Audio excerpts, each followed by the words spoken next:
A very tough day yesterday. I mean, for most businesses, there's no sign of life now for at least 8 weeks, and that's going to be tough. For us, we would have preferred to have seen a roadmap to recovery, but what we're seeing is a pretty tough extension of the lockdown.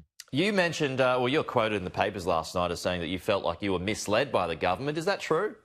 I didn't say actually misled. What we'd said is we've been in consultation with the government through the course of last week, and it was good dialogue. Industry leaders coming together for collaboration, putting a whole bunch of COVID-safe plans down that they would argue could help the industries open up. And in fact, we're in concert with that as well. So to get the plans yesterday where really only construction and manufacturing, which is good news for them, were able to open, was disappointing for everybody that had been in that process. That said, the job has just started. So we'll continue that consultation and we'll make sure that we continue to put the plans in front of the government to enable more and more sectors to be able to open up. So do you feel in some part, though, that your suggestions were ignored? It was a tough day yesterday, Peter. I mean, when you saw what was leaked on Thursday and saw what came out yesterday, it was disappointing to know how close that was. And, for us, it meant that we weren't able to shift the needle enough to get more and more industries open.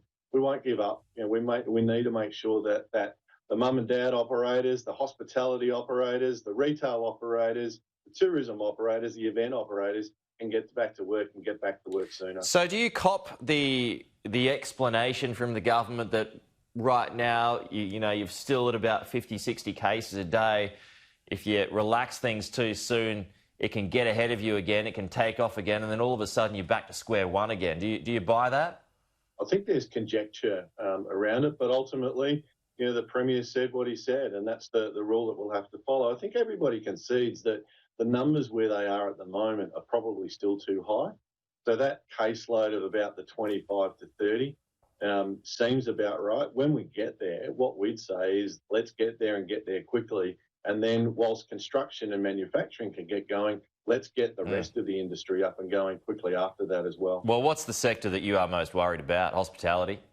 Yeah, hospitality is a big one. Peter, it's the mum and dad operators through here. They put their life savings in many cases into it. They put their life into it in many cases as well. They've not had cash coming in now for, in some cases 5 weeks, in some cases longer. And it's hard to get out of that. They're still racking up costs, be it employment costs or lease costs.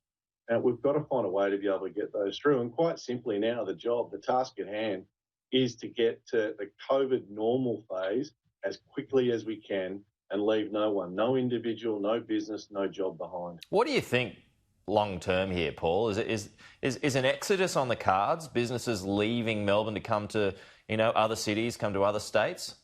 Yeah, and that started, Peter, and that's a real danger for us.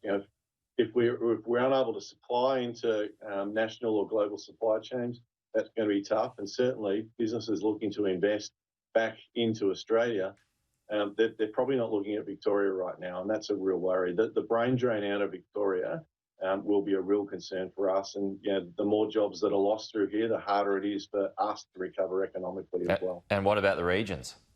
I mean, again, I look at the regions, Peter, and the spread out there of virus is so low. Why can't we get parts of regional, in fact, all of regional Victoria up and going again to a point? And if I look at the tourism operators out there, I mean, they're going to lose another school holidays. No one's going to be travelling in there, which is going to make it even more tough for them as well. You must feel ripped off. It's tough. There's no doubt about it. But our job isn't to feel sorry for ourselves. Our job is to get back in there and see what we can do to support these mum and dad operators, wear their voice, support the hospitality, support the tourism, support the events, to make sure that their voice is heard. We need to make sure that whatever we can do to get those industries through to the other end, we will be doing. So what is the argument that you're going to keep putting forward that hasn't been picked up yet, Paul? Yeah, so there's a couple of things, Peter. First of all, the COVID-safe plans that have been put in place for all of industries will ensure that what happens in the work safe will keep people safe. The second thing is the tolerances around on that level, which is scheduled for the end of October, are too tight. If you look at what we're expected to achieve and you look at what's occurring in New South Wales, they're out of sync. We would argue that what's occurring in New South Wales, when we hit those trigger levels, we should be at the same level of operation. So there's conversations to be had around that.